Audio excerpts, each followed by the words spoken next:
Hello and welcome to Your Story Stinks, episode 4. This time, we're covering Sandman. And honestly, I think it's the first time that I've covered something that people actually enjoy. Like, Harry Potter is still enjoyed by lots of people, obviously, but it's not really enjoyed in the same way that things like Sandman are enjoyed for all of the reasons that I covered in that episode. So before we really get into Sandman, we gotta talk about Neil Gaiman. Because I respect the hell out of the guy. I mean, I don't like his writing, and I think he's one of the big four who ruined comics, alongside Frank Miller, Geoff Johns, and Alan Moore. But, like Alan Moore, he's not a bad writer. His contribution to the ruination of comics in general is not intentional. Because here's the thing, like, Gaiman really likes esoteric nonsense. Like, he really, really loves esoteric nonsense. Nothing interests this guy more than writing stuff that is so convoluted and fox deep that it blurs together into a mess of nonsense. That's how he wrote Swamp Thing, that's how he wrote American Gods, and that's how he writes Sandman, because in the end, what he loves most is taking huge amorphous concepts and playing around with them. And here's the thing. Gaiman actually puts in the work. Like, Gaiman isn't a bad writer, so when he gets esoteric, he actually puts in the work required to backfill it all. Now, it's usually not any good, but he's not lazy is what I'm saying. Like, he's not Geoff Johns, who gets stupidly esoteric and then doesn't do the work required, so that it ends up collapsing under its own weight. But the thing is, the real problem is that Gaiman popularized a kind of comic where writers think they can just pump out vaguely philosophical nonsense and call it deep, and then call it a day. Like, a bigger problem is that when you get right down to it, Gaiman's worst stories are almost always due to him being too interested in esoteric nonsense and not interested enough in telling a story. Like, American Gods, despite my dislike of it overall, is at least a put-together story, and we'll talk about that. Swamp Thing, despite my dislike of the stories written, are at least stories. Sandman is a barely coherent story, and that's a problem, because it's barely a story. Sandman is really just a vehicle for Gaiman to wax philosophical, but it's at the expense of the story itself. Like, characters come and go, plot threads are started and then abandoned, ideas are introduced and then go nowhere, and almost all of this is because of the composition of the world itself. And the core problem of this comes down to the endless. Because the endless, such as they are personifications of concepts like dreams, death, desire, and despair. One thing that represents how nonsensical all of this gets is that the endless are supposedly not personifications, but are just actually their functions, which is a distinction without a difference. Because you can't be something and not be the personification of that thing if the thing that we're talking about itself is a function. This is nonsensical. You can't be like, he is the function of dreams, but he is not the personification of dreams, when these are fundamentally the same thing. You can't be like, well, she's not the personification of death, just the embodiment of it, and does all the same things. And here's where you get to the first problem, because the harder you try to explain and nail down what the endless actually are, the more you end up realizing that, yeah, they are actually just personifications. Or if they're not, then they're characters like any other characters, and at some point, you have to define things if you want to use them. Like, either they are or they are not. They are personifications or they are not. And if they are not, then they must be something else. If you end up defining them by saying that they're ideas, then they are in fact personifications. And this is what I mean when I say that it's all esoteric nonsense. The more that you define them as characters, the less they are capable of being what they supposedly are.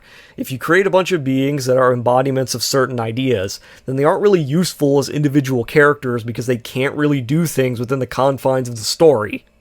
So for example, in mythology, gods are often forces that exist in a realm separate from the rest of the characters of the stories, and this allows them to behave in unique ways and be isolated from the consequences of their own actions.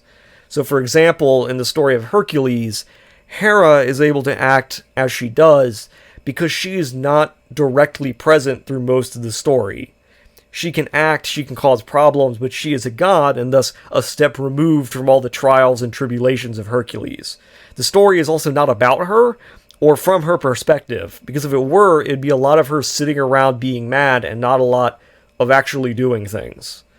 So a closer idea to what Gaiman wants to do is something closer to like the Bacchae, where Dionysus takes a direct role in the narrative. He directly moves the plot forward, but one thing you have to remember is that in the Bacchae, Dionysus is acting as himself, a god. But the actual role of gods is not really discussed. It's not like Dionysus as god has duties or roles that he's not fulfilling by doing other things in the story, and this isn't brought up because it's not important for the story. Contrast this with the Endless, whose roles are strictly defined and whose possess jobs that they supposedly have to do. And this makes no sense because some of them just don't do their jobs at all. And that too makes no sense. For example, Destruction doesn't do their job, which makes you wonder who is giving them the job and how one can have a job that they can just decide not to do if they are also the person who is the idea of the job to begin with. Because you see, now we're getting even more esoteric for no reason, because also, the Endless can die or be destroyed, but then they get replaced with some other being that does the same thing. Another personification, if you will, because that is what they are no matter how many times they try to say that they're not. But more than that, they also have opposites, which makes no sense for things that do not have opposites. Trying to explain that actually death and life are the same thing, just opposites, is such basic bullcrap as to make you wonder why anyone actually thinks any of this is deep.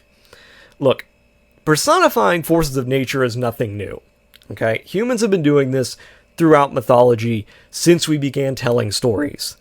But it's a strange kind of pointless to pretend that this isn't what you're trying to do, and pointlessly reinventing the wheel in a way that makes it less good.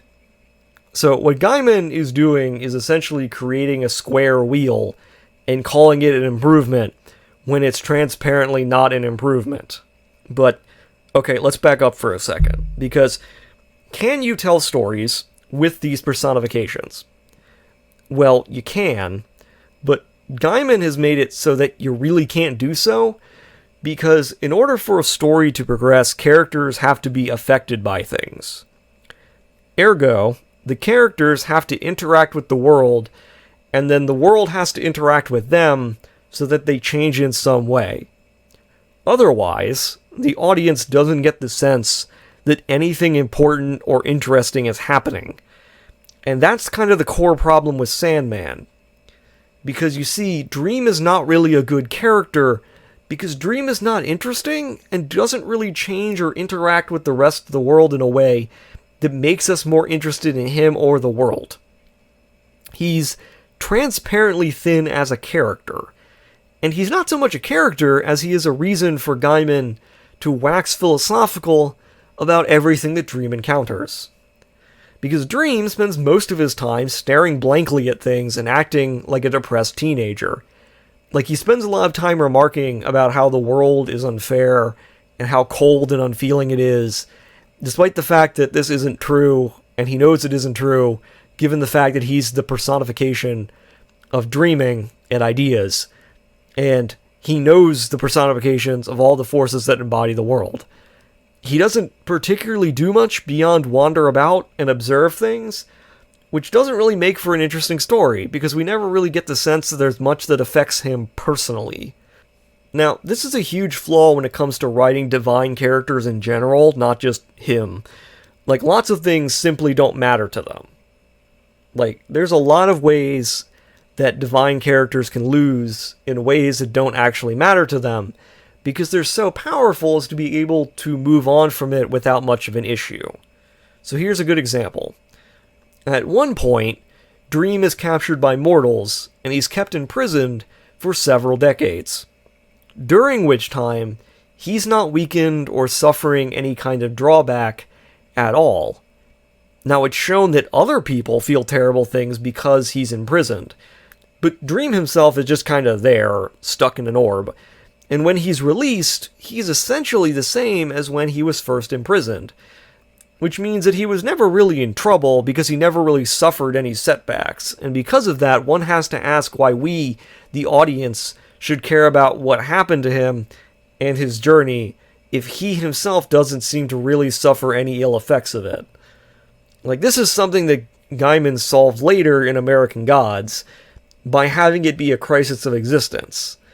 It's a literal battle between the old and the new, with the new trying to replace the old, with concepts of modernity fighting against the beliefs and ideas of antiquity.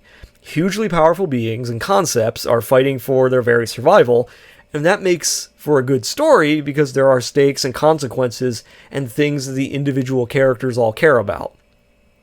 But Dream doesn't really have this, because Dream and the rest of the Endless don't seem to have much they care about besides themselves and their jobs.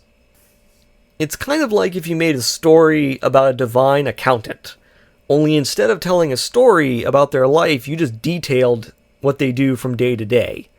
Now, that wouldn't be interesting to read because nothing is happening that the audience themselves needs to care about. And the thing is that there's a lot that could have been done if Gaiman stopped with all the nonsense and instead focused on creating characters.